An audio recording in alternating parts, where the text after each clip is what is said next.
देखो last time हमने 22 तक सम किए थे और हम इसके ग्राफ वगैरह शो कर रहे थे।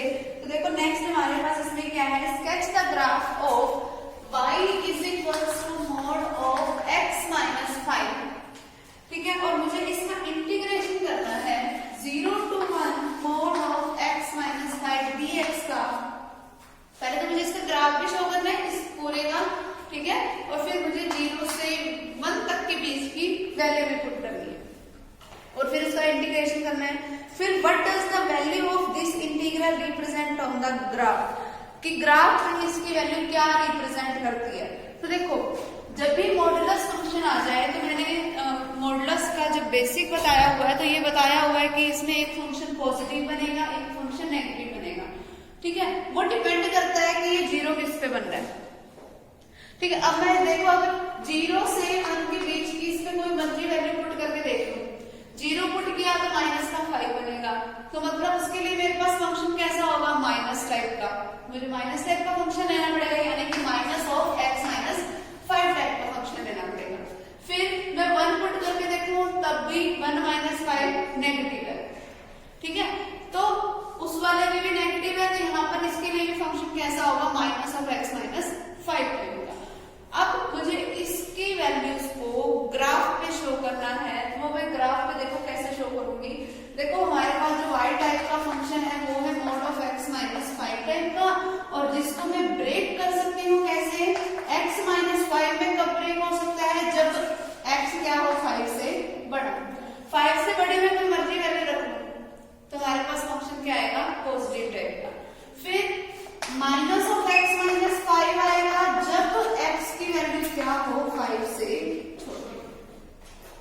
ठीक है, अब मैं कोई टेबल प्रिपेयर कर देती हूँ, इसमें तो मैं x की अपनी अलग अलग वैल्यूज रखते जाना और उस अकॉर्डिंग मेरे को क्या मिलेगा, y।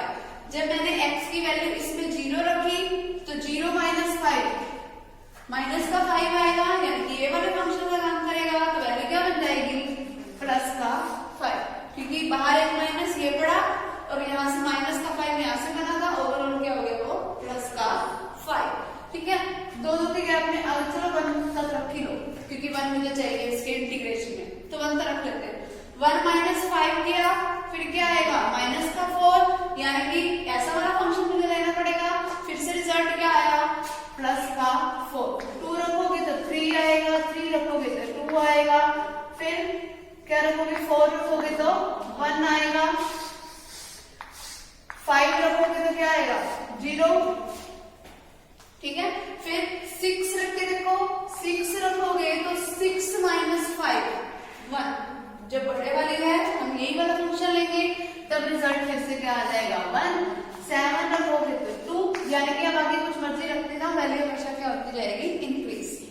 ठीक है, उसने फर्स्ट लाइन में ना बिना इंटीग्रेशन की लिमिट अप्लाई की, मुझे सिर्फ ये बोला है कि मुझे इसका ग्राफ बनाना है, तो तब मैं दोनों तरीके का, हर तरीके की वैल्यू को मैंने लेके देख लिया और उस अकॉर्डिंग इसका ग्राफ बनाऊंगी। तो देखो x की वैल्यू में 0 से आगे कंटिन्यूसली बढ़ाती जा रही हूँ, तो मेरे पास y की ये अलग अलग वैल्यूज आ रही है, तो मैं इसको देखो ग्राफ कैसे बनाऊंगी। ये हो गई हमारे पास कोई x एक्सिस, ये हमारे पास हो गई y एक्सिस।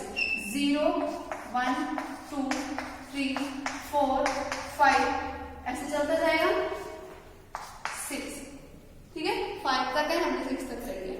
फिर x की रो 1 2 3 4 5 6 7। ठीक है, 7 तक की निकालना है, 7 तक हर तक है।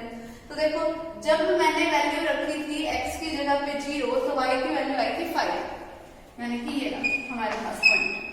फिर जब हमने x की वैल्यू रखी 1, तो y की वैल्यू आ गई 4, x की वैल्यू 2 रखी तो 3 रखी तो 2, 4 रखी तो 1, 5 रखी तो 0।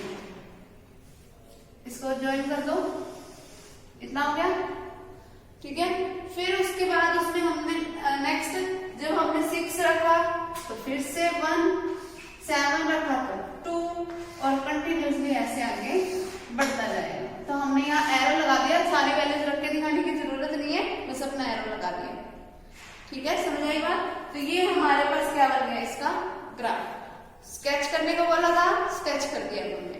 फिर अब उसने हमें वैल्यूज सिर्फ 0 से 1 तक के लिए शेडेड पार्ट चाहिए, तो शेडेड पार्ट कितना हो जाएगा 0 से लेके 1 तक वाला, यानी कि ये मेरा रिक्वायर्ड शेडेड पार्ट भी हो गया। आगे बात समझ, क्योंकि मुझे सिर्फ इंटीग्रेशन सिर्फ इतने के लिए चाहिए। पहली लाइन मुझे ये पूरा बना के दिखाने की जरूरत इसलिए पड़ी क्योंकि फर्स्ट लाइन में सिर्फ उसने इस मोड ऑफ x माइनस 5 के बेसिस पे ग्राफ बनाने को बोला था, वो मैंने बता दिया। फिर जब मैं सेकंड लाइन पे आई तो मुझे सिर्फ इतना एरिया चाहिए था, तो मैंने इस पार्ट को शेड कर दिया ताकि मैं दोनों में डिफरेंस बता सकूं। दोनों काम हो गए।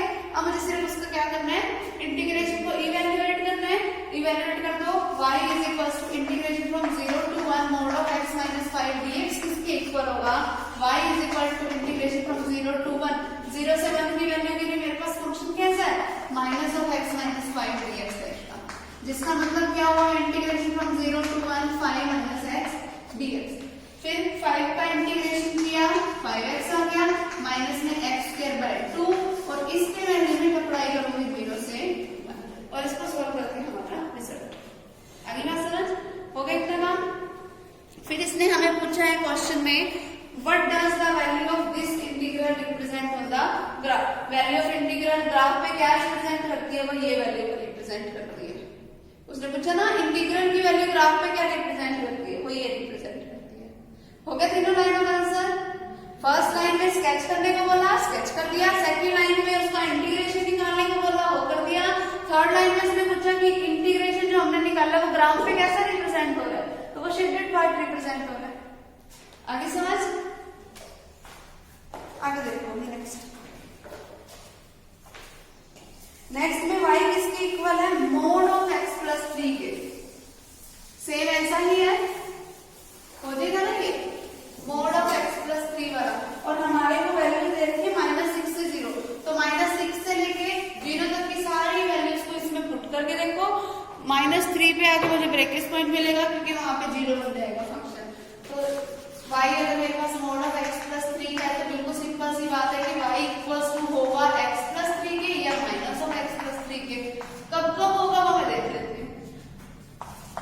देखो सबसे पहले मुझे वैल्यूज लेनी है x की -6, क्योंकि -6 से मुझे 0 तक का चाहिए। -6 मैंने पुट किया, -6 पुट करोगे तो माइनस का 6 प्लस का 3, माइनस का 3 यानी कि मेरे पास फंक्शन कैसा होगा, नेगेटिव। नेगेटिव फंक्शन होगा, नेगेटिव फंक्शन होने की वजह से वो रिजल्ट क्या हो गया, पॉजिटिव। ठीक है, फिर माइनस का 5 पुट किया, -5 प्लस 2, माइनस का 2 बाहर नेगेटिव पड़ा है तो प्लस का 2, -4 पुट किया तो प्लस का 1, -3 पुट किया तो क्या आ गया, 0। यानी कि -3 से छोटी कोई मर्जी वैल्यू पुट कर दूंगा, फंक्शन क्या होगा, नेगेटिव। अब x की वैल्यू जब ग्रेटर देन -3 होगी तब के लिए मेरे पास फंक्शन कौन सा होगा, x प्लस 3। अब -2 पुट करोगे, -2 प्लस 1 क्या आएगा, माइनस का 1, सॉरी प्लस का 1, तो 1 आ गया। फिर -1 पुट करोगे तो क्या आ गया, 2। फिर क्या पुट करना है मुझे, 0 तक के जाना है मुझे मैक्सिमम, -6 से 0 तक है। 0 पुट किया तो 0 प्लस 3 3। अब बस सिर्फ इनको मुझे ग्राफ पे शो करना है। इसका ग्राफ भी ऐसा ही बन जाएगा कि 3 से 0 आएगा, फिर 0 से 3 गए, बस ऐसे ग्राफ बन जाएगा। ठीक है, और जो शेडेड पार्ट होगा यहाँ पे अगर वो 3 वाला पॉइंट अगर यहाँ पर है तो ये सारा शेडेड पार्ट हो गया, क्योंकि सारा का सारा ही मुझे इंटीग्रेशन में लेना है। ठीक है, और फिर मुझे इसका इंटीग्रेशन करना है -6 से लेके 0 तक का, और हमारे पास फंक्शन क्या है, mod of x plus 3t है। अब इसका ब्रेकेट पॉइंट है यहाँ पे, यानी कि अब मैं इसको ब्रेक कर लूंगी, -6 से लेके -3 तक मुझे कैसा फंक्शन चाहिए, minus of x plus 3 dx type का। ठीक है, और फिर प्लस में -3 से 0 के लिए मुझे कैसा फंक्शन चाहिए, x प्लस 3 dx। ये इसका रिजल्ट हो जाएगा। क्लियर। फिर अगला देखो क्या है हमारे पास, sketch the graph of the function f(x) हमारे पास है mod of x minus 2 plus का 2 जब x की value less than equal to 2 है। x² माइनस 2 टाइप का मुझे फंक्शन लेना है कब, जब x की वैल्यू ग्रेटर देन 2 है, और मुझे इवैल्यूएट भी करना है 0 से 4 तक के ग्राफ को। 0 से 4 तक का ही मुझे ग्राफ लेना है। तो जो मैं टेबल भी है ना, मैं 0 से 4 तक वाली बना लेती हूँ, क्योंकि 0 से 4 तक वाली जब मैं टेबल बनाऊंगी तो वो लेस वाला काम भी बीच में ही हो जाएगा, ग्रेटर वाला भी हो जाएगा। ठीक है, तो मुझे कोई एक्स्ट्रा वैल्यू लेने की जरूरत नहीं है। ठीक है, उसमें मुझे एक्स्ट्रा वैल्यू लेने की जरूरत इसलिए पड़ी थी क्योंकि मुझे बहुत सारी वैल्यू सिर्फ 0 से 1 ही दे रखा था, कोई एक पार्ट ही दे रखा था, तो मुझे अलग अलग वैल्यूज रख के निकालने की जरूरत पड़ी थी। यहाँ पे 0 से 4 में ये सारा कुछ कवर हो रहा है, दोनों फंक्शन कवर हो रहे हैं, तो इसके अलावा मुझे कोई और लेने की जरूरत नहीं है। यहाँ x लगाओ, यहाँ लगाओगे y। अगर मैं इसको किसी y के इक्वल ले लेती हूँ तो लेके दिखाना पड़ेगा कि इज इक्वल टू y, वरना हमें क्या पता y क्या है। ठीक है, तो y लिखना भी पड़ेगा। फिर 0 से शुरू करो। जब x की वैल्यू 0 ली तो ऑब्वियसली 0 तो 2 से छोटा है, तो मेरे पास फंक्शन यही होगा। ठीक है, मोड ऑफ क्या है function, mode of x minus 2 और फिर प्लस में क्या पड़ा है 2। जब x की वैल्यू 0 से छोटी है तो 0 माइनस 2 माइनस का 2, यानी कि यहाँ पे फंक्शन कैसा आएगा, minus of x minus 2 plus का 2। ठीक है, तो वो मेरे पास क्या बन जाएगा, 0 पुट किया, 0 माइनस 2 माइनस का 2, माइनस माइनस प्लस, तो ये क्या बन गया 4। ठीक है, इसका रिजल्ट आ गया 4। फिर उसके बाद वैल्यू पुट करेंगे हम, क्या 1 जब मैंने पुट कर दिया तब क्या बनेगा 1 माइनस 2 माइनस का 1, फिर वो प्लस का 1 बन जाएगा आफ्टर मॉडुलस, 1 प्लस 2 3। फिर मैंने 2 पुट किया तो ये तो बन गया 0, 0 प्लस 2 2। फिर मैंने पुट किया 3, अब मैं इससे बड़े वाले पे आ गई। बड़े वाले के लिए ये फंक्शन मुझे यूज करना है। 3 पुट किया तो 3 का स्क्वायर 9, 9 माइनस 2 7। फिर मैंने क्या पुट किया 4 पुट किया तो 4 का स्क्वायर 16, 16 माइनस 2 14। 0 से 4 तक की वैल्यू चाहिए थी, बोलेगी अब सिर्फ इसको ग्राफ पे शो कर दो। समझ आ गई ना, इसको ग्राफ पे शो कर दोगे ना अपने, वो शो करने के बाद अब तो सिर्फ मुझे इसका इंटीग्रेशन ही करना है। इंटीग्रेशन के लिए मेरे पास क्या है 0 to 4 fx dx, जिसको मैं ब्रेक किसमें कर दूंगी 0 से 2 fx dx प्लस इंटीग्रेशन 2 से 4 fx dx। सो 0 से 2 तक के लिए मेरे पास ये फंक्शन है, इसको मैंने इस फॉर्म में लिख रखा है, तो ये वाली फॉर्म लिखूंगी यहाँ पे। और फिर 2 से 4 के लिए मेरे पास फंक्शन सिंपली है ये x स्क्वायर माइनस 2। आगे बात समझ, और इसका रिजल्ट आ जाएगा ये हमारा।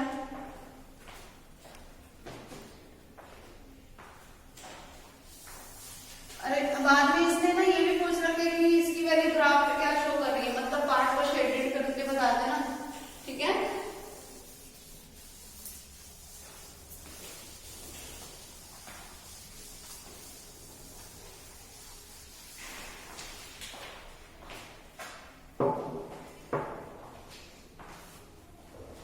अगला देखो भाई, the area between x is equals to y square, y square is equals to 4x तो सुना है आपने, यहाँ x square is equals to y square is equals to x है, तो कैसा पैराबोला की फॉर्म है ये, राइट पैराबोला की, क्योंकि y square is equals to 4ax right parabola की फॉर्म है ना, तो यहाँ पर ये कैसी फॉर्म है, राइट पैराबोला वाली। ठीक है, राइट पैराबोला की फॉर्म है, और ये जो पैराबोला बनेगा एंड x इक्वल्स टू 4, कोई मुझे एक x इक्वल्स टू 4 की लाइन भी लेनी है, और इनका जो टोटल एरिया बनेगा उसका total area is divided into 2 equal parts, कि उसका वो जो टोटल एरिया होगा 2 इक्वल पार्ट्स में कब डिवाइड होगा, by the line x equals to a, कि कोई एक x इक्वल्स टू a की लाइन आएगी, वो इस पूरे एरिया को, जो इन दोनों को मिला के जो एरिया बनेगा ना, उसे 2 इक्वल पार्ट्स में डिवाइड कर रही है। ठीक है, तो find the value of a, तो मुझे उस a की वैल्यू बतानी है कि वो a एक्चुअल में है क्या, जो जिसने इस पूरे एरिया को 2 पार्ट्स में डिवाइड कर दिया। ठीक, तो अब देखो x is equals to Y square है और एक है x इज इक्वल्स टू 4। तो पहले तो मैं इसको अगर मैं ग्राफ पे शो करना चाहूँ, ये मेरी कोई x एक्सिस है, ये हमारी कोई y एक्सिस है।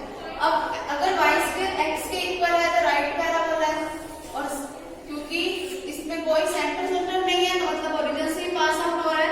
ठीक है, तो ये इसका बनती इसकी कर्व कैसी curve y square is equals to x type की।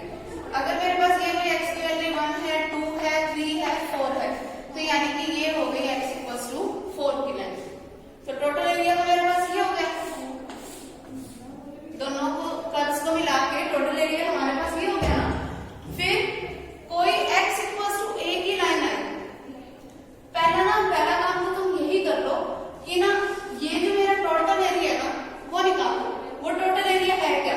देखो ये टोटल एरिया में x की वैल्यू जा रही है 0 से लेके 4 तक, तो इसकी लिमिट मुझे पता चल गई 0 से 4, 0 to 4।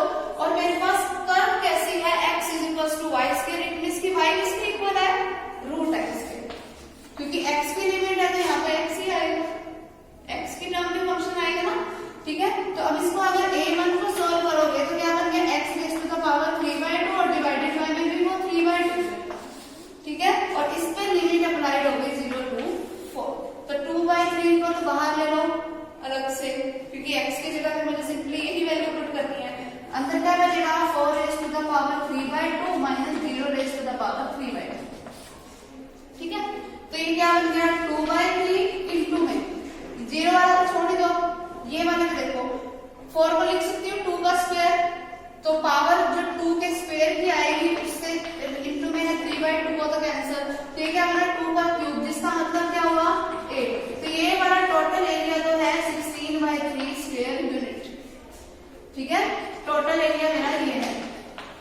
ठीक है, अब मुझे कोई एक x इक्वल्स टू a की लाइन देनी है, मुझे नहीं पता वो कहां पर लेनी है, मैंने अपनी तरफ से ले ली ये वाली।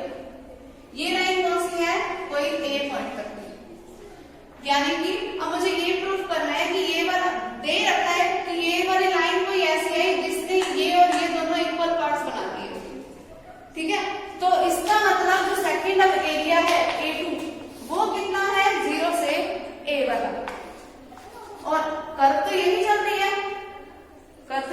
है, यानी कि रूट x dx।